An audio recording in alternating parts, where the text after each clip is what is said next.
Homeowners know that home construction and repairs can be a real headache, but the key is getting the right contractor. And we have an author and a contractor here in studio to tell us just how to do that.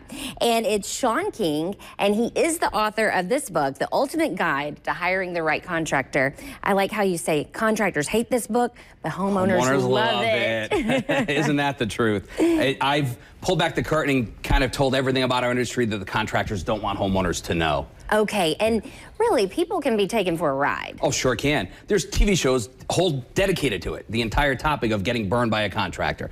There are 3 huge mistakes you need to avoid when hiring the right contractor. Okay. Mistake number 1, not pre-screening your contractor. As soon as you get their contact info, you need to hop online and check them out. Angie's List, BBB, Google, and Yelp. Paying special attention to how they handle and resolve any of their complaints. Should you ask for references? Absolutely.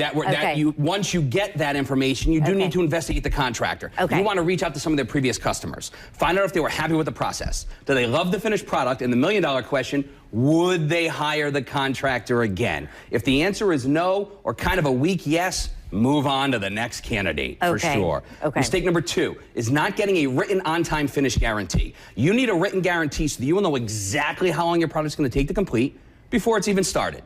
We've all heard the horror stories where the contractor says, don't worry about it, kitchen will be done in 2-3 weeks, tops.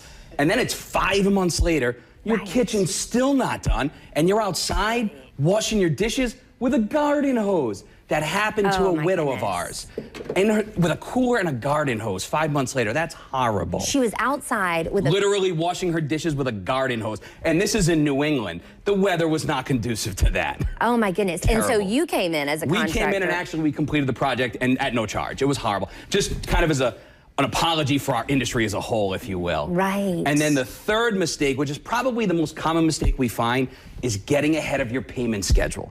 As soon as you get ahead on payments with your contractor, all bets are off. You've not lost any control or leverage that you may have had, and your contractor is now going to determine when or even if your project gets completed. My goodness. And so a lot of people think, oh, I'm just going to go ahead and pay them and get all of this done. He needs the money for the materials. Huge red flag. If your contractor cannot afford to fund your roofing project or your bathroom remodel, they have no business bidding that project. Work on smaller projects and work your way up.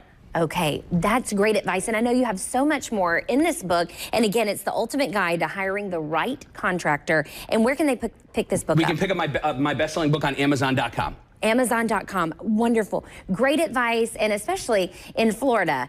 Right? You know, there's a lot of home repairs we have to do just because of the elements. The weather, yeah. We appreciate it. Thank you for being here, Sean. Thanks for having me.